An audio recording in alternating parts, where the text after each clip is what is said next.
Depuis plus de 50 ans, Transport et Infrastructure Gaz France, plus communément désigné par son sigle TIGF, est un acteur majeur du transport et du stockage de gaz naturel en Europe. Sur un marché européen en pleine mutation, l'entreprise investit et développe son réseau pour répondre aux enjeux actuels et futurs. C'est de cette dynamique qu'est né le projet Artère du Béarn, qui consiste à doubler la canalisation existante reliant Lac à Lussagney, permettant ainsi d'augmenter les capacités de transport dans le corridor ouest entre la France et l'Espagne. Une histoire qui s'inscrit sur plusieurs années grâce au savoir-faire de toute une équipe.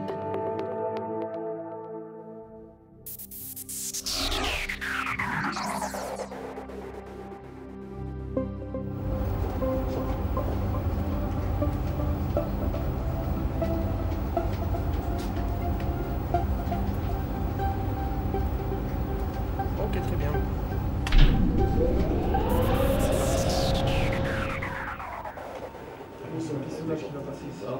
Bravo Mathieu. Bruno, bravo. Le démarrage de cette nouvelle artère représentait un vrai challenge. Cette mise en gaz est importante. Nous célébrons aujourd'hui le résultat d'un travail collectif, de talents conjugués qui ont permis d'achever le chantier Artère du Béarn en toute sécurité, dans le planning et le budget imparti.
Artère du Béarn, une canalisation de grand transport de gaz naturel de 57 km de long, représentant 94 millions d'euros d'investissement, dont la moitié est financée par l'Union européenne dans le cadre du développement des interconnexions gazières entre les pays européens.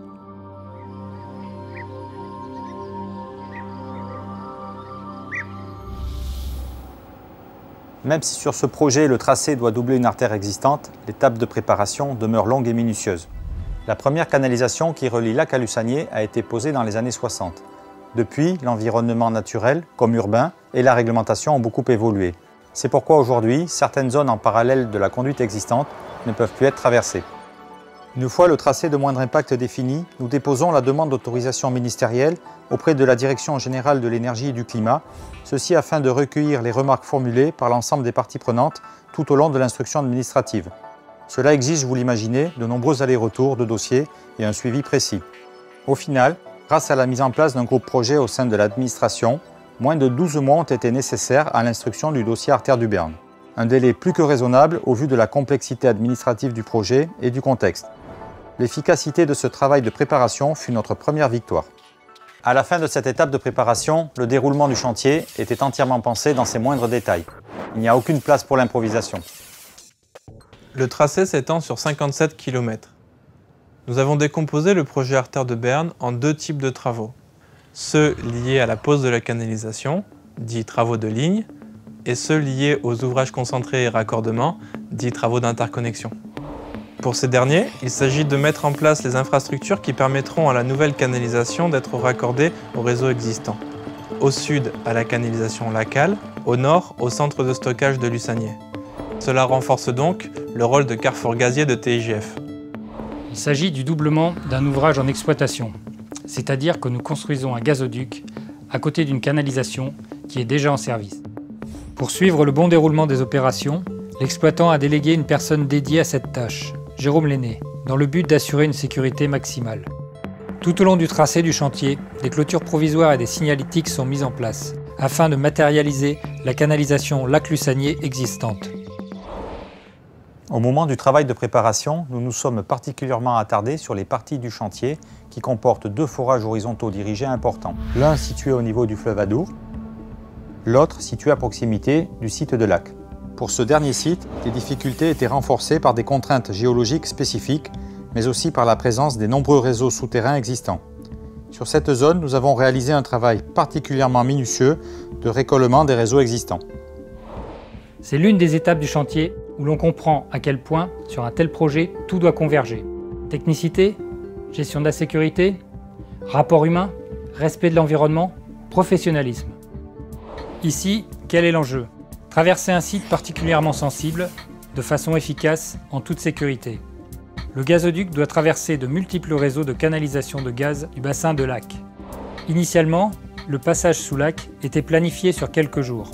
Pour éviter les contraintes dues notamment au réseau, on doit enterrer la canalisation très en profondeur. On commence par forer le sol, puis, quand le passage est creusé, on tire le tube depuis l'aval. Or, au moment du tirage, le tube est allé cogner contre une butée rocheuse non repérée, et cela a cassé la tête de tirage. Il a donc fallu réparer, repérer cette butée, puis forer à nouveau. Ici, nous devons vraiment saluer la persévérance de nos hommes, qui se sont soudés pour la réussite de ce passage sous Lac. Personne n'a cherché à rejeter ses responsabilités, et chacun a relevé ses manches, œuvré au-delà de ses attributions, pour que nous réussissions enfin à passer notre canalisation. Un vrai travail d'équipe.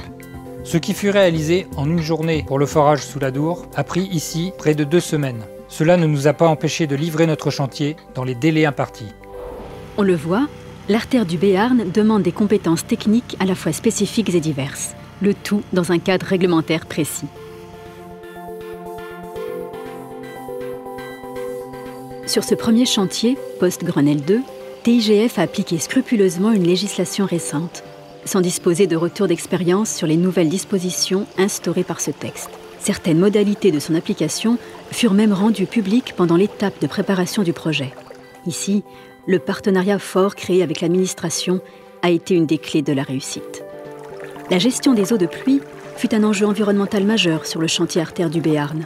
Des dispositifs de protection sont systématiquement mis en place, sur les cours d'eau franchis, mais également sur ceux qui pourraient potentiellement être impactés par les travaux. Tout au long des 57 km, la minutie côtoie constamment le gigantisme, dans des conditions parfois extrêmes.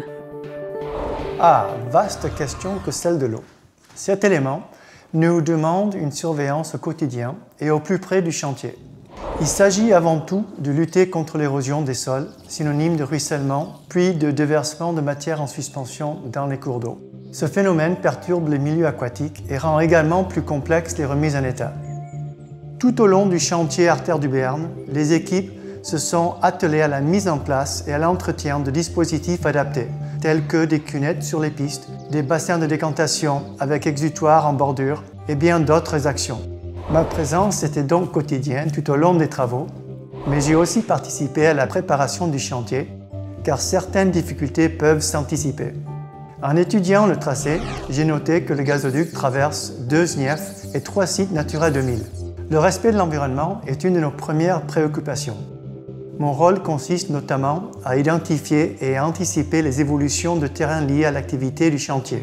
Cela demande une réflexion en amont pour préserver la faune et la flore. Les terres que nous empruntons ne nous appartiennent pas. C'est pourquoi, avant même le démarrage des travaux, nous établissons un état des lieux entrant, qui répertorie chaque détail de la parcelle. Nous listons les animaux et les plantes présents. À la fin de notre intervention, quand le chantier est achevé, un état des lieux sortant est effectué.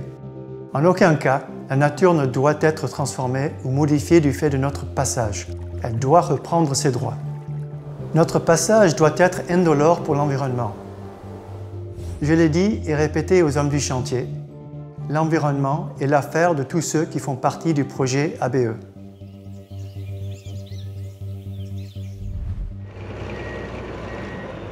Plus de 3500 tubes sont stockés ici.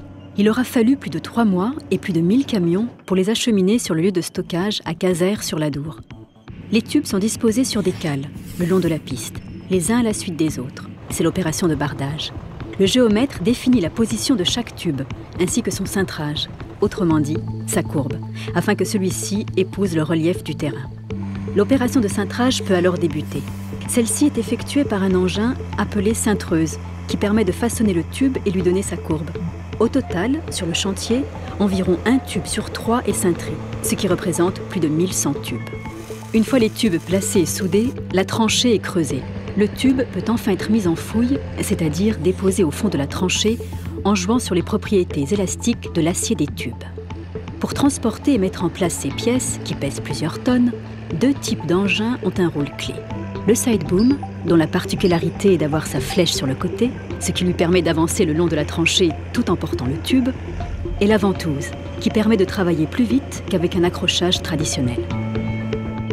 Au cours de ces opérations, Daniel MacDonald, l'écologue, n'est jamais loin.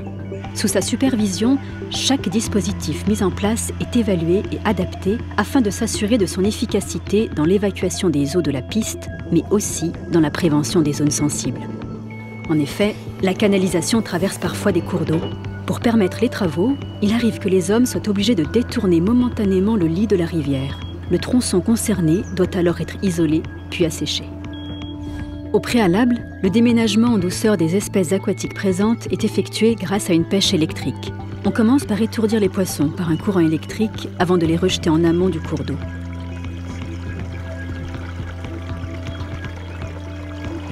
Une fois que la canalisation est posée, la remise en eau du tronçon est effectuée, petit à petit pour ne pas perturber les équilibres du milieu. Daniel MacDonald, l'écologue, a ainsi dû anticiper plus de 40 traversées de cours d'eau sur le trajet total du projet Artère du Béarn. Une fois ces contraintes naturelles franchies, le chantier continue son avancée. Après la mise en fouille, c'est le travail de remblai qui commence. Les terres sont méticuleusement tamisées, d'une part pour ne pas altérer les sols, mais aussi pour ne pas rejeter sur les canalisations des cailloux qui pourraient l'endommager. Les couches de terre, végétales et minérales, sont remises dans l'ordre initial. Ce travail exigeant de remblai est la condition d'une remise en état pérenne qui permettra à la végétation de se développer et donc de stabiliser les sols. Respect de l'environnement naturel, mais aussi, plus généralement, de tout ce qui peut se trouver impacté par de tels travaux, à commencer par la population. Ouh là là là là, c'est vrai qu'on a eu ce sentiment un peu d'être envahi, même beaucoup, au vu du matériel qui débarquait, des personnels. On a très vite compris quand même que l'on n'allait pas être déçu, vu la qualité des personnes et la qualité des matériels, le professionnalisme. Puis bon, voilà. Chose impressionnante et chose importante, c'est ce respect qui s'est dégagé tout au long du chantier, ce respect non seulement de l'environnement, mais ce respect des hommes. Et nous, à la campagne, nous sommes très sensibles à tout ça. Moi, j'ai retrouvé mes terres comme avant. J'appréhendais par rapport au drainage, mais quand je sais que c'était une entreprise qualifiée comme la Cumar des Landes qui a remis en état, bon, j'étais très satisfait. TIGF a conscience que ce chantier peut être vécu comme une intrusion dans l'horizon habituel des populations concernées. Autant de personnes qu'il a fallu rassurer, informer avant même l'arrivée des machines. C'est une phase importante de la préparation.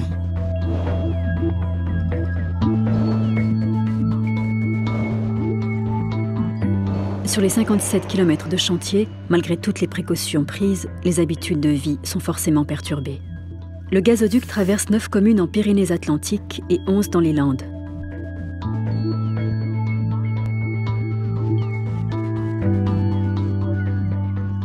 Sur le projet Artère de Béarn, nous avons commencé à rencontrer les propriétaires en 2009 sur une première étude de tracé.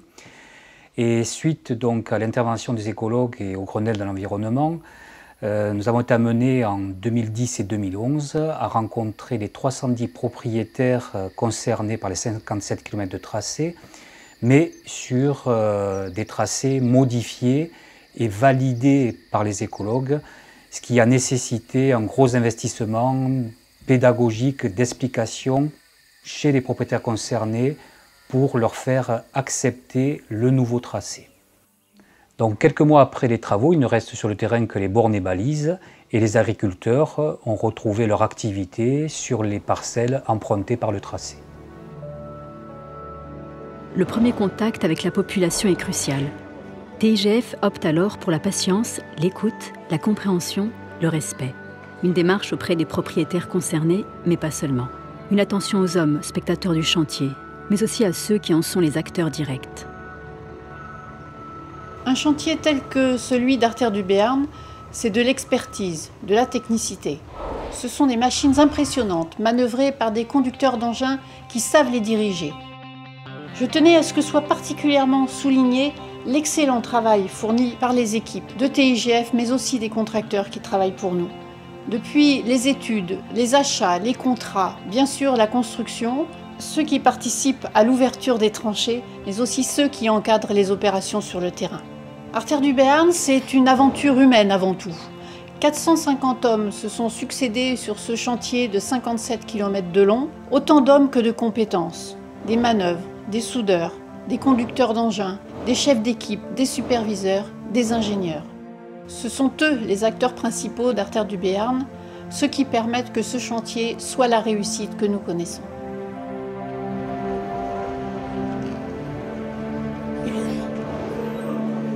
Un chantier, c'est surtout des hommes, c'est la vie. Les hommes vivent au rythme imposé par la nécessité de respecter les délais. Une fatigue physique, une fatigue même psychologique s'installe au fil du temps. Ils sont pour beaucoup en déplacement, loin de leur famille, de leur foyer, et donc à 100% sur leur lieu professionnel. Aussi, nous les accompagnons au quotidien. Nous restons à leur écoute. Dans la conduite et la réalisation de nos projets, nous avons le devoir de veiller particulièrement à la sécurité des équipes. D'ailleurs, nous allons plus loin. Un exemple est la présence d'une infirmière en permanence sur le chantier. Cela nous permet de mener des actions de prévention et de suivre en continu l'état de forme des équipes sur le terrain. Quand une baisse de régime se fait ressentir, les encadrants se mobilisent, des actions de sensibilisation et de motivation sont menées. Cette attention permanente nous a permis d'obtenir d'excellents résultats en matière de sécurité sur ce chantier important. En termes de sécurité, il n'y a pas de hasard. C'est le résultat d'une bonne préparation, d'une formation continue et d'une vigilance constante. La notion de sécurité est importante pour le respect de la réglementation, mais surtout pour TIGF, c'est une marque de respect pour les hommes. Avec l'expérience, l'entreprise a appris à anticiper les moments de baisse de vigilance. Elle connaît les périodes où, la fatigue aidant, les risques peuvent augmenter. Pour que les hommes restent mobilisés à tout moment sur les questions de sécurité, des démarches proactives ont été mises en place. Par exemple, celle qui vise à récompenser les équipes dont le comportement HSE a été exemplaire. Ainsi, chaque mois, un trophée est décerné à l'équipe de Lussagnais et de Mont qui s'est illustrée par la mise en œuvre de bonnes pratiques, la capacité de réactivité, la force de proposition. La sécurité sur un tel chantier, c'est une réflexion constante sur les actions à mener, mais aussi des pratiques sans cesse répétées pour qu'elles se transforment en automatisme. Chaque geste est mesuré, car il peut mettre en péril la sécurité d'un autre. La notion de responsabilité aussi est essentielle. Elle va de pair avec celle de la sécurité. L'opération de soudage illustre parfaitement cette volonté de TIGF. En effet, le contrôle des soudures se fait par une méthode automatisée utilisant une combinaison de techniques ultrasonores. Cette méthode a été retenue parce qu'elle présente l'avantage d'une absence totale d'exposition à une source radioactive. L'équipe contrôle les soudures de la canalisation ABE par la méthode AUT, ce qui permet de vérifier 40 à 50 soudures par jour. Une rapidité qui est essentielle pour ce chantier qui compte plusieurs milliers de soudures. Cette technique offre aussi la possibilité d'analyser très finement des défauts potentiellement dangereux. Ce poste implique une responsabilité importante. Chaque soudure est répertoriée. Les noms des soudeurs sont consignés, d'abord sur le tube, puis via l'enregistrement de données numériques. Les contrôles réalisés sont ensuite à nouveau vérifiés. Pour assurer une sécurité sans faille des installations, l'œil de l'homme ne suffit pas. La technologie de pointe veille. Ce chantier allie sans cesse gigantisme et extrême précision. Il ne pourrait avoir lieu sans la force mécanique, ni sans l'intelligence de l'humain manipulant les outils de contrôle.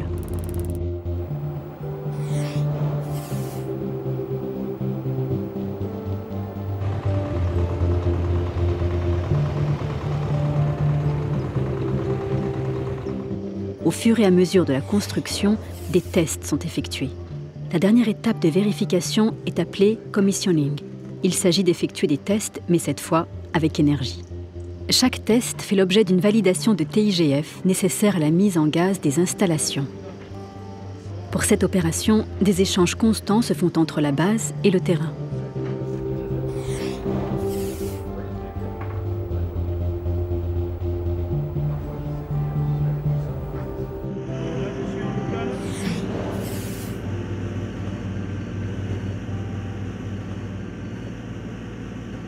En parallèle, l'équipe projet effectue une demande préalable de constat de mise en service, dossier visant à obtenir de l'administration l'autorisation de mettre en service les installations.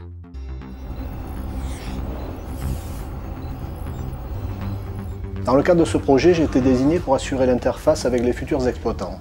À ce titre, ils ont été consultés régulièrement dès les études de base pour garantir la bonne opérabilité du nouvel ouvrage. Ensuite, en fin de construction, les tests opérationnels ont été réalisés avec le concours du groupe de maintenance de la région de Pau et du secteur de Lussagné pour favoriser la prise en main des nouvelles installations.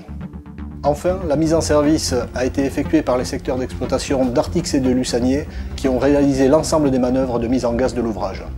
Le chantier artère du Béarn est maintenant terminé. Le commissioning et la mise en gaz de la nouvelle canalisation sont le feu vert pour le démarrage des installations et donc le début de l'autre mission de TGF, l'exploitation de l'ouvrage. Là, c'est ma partie. Elle est loin d'être anecdotique puisque nos engagements et responsabilités sont conséquents. Notre mission au sens large du terme, c'est d'assurer le transit du gaz dans l'ouvrage et dans les conditions maximales de sécurité. Artère du Béarn est seulement le second ouvrage sur lequel nous disposons, tout au long de la canalisation, une fibre de détection d'agression en plus du grillage de protection habituel. Elle permet une surveillance 24 heures sur 24, chaque jour de l'année. En plus de cette gestion à distance, des équipes terrain cheminent tout au long de la canalisation afin d'assurer la sécurité des installations. Ensuite, une fois par an, un avion survole l'ensemble des 57 km. Il nous permet d'être certains qu'aucun travaux non déclarés n'est en cours. Et enfin, tous les 10 ans, une inspection complète de l'ouvrage est effectuée. Autant dire qu'une fois l'ouvrage livré, notre mission ne fait que commencer.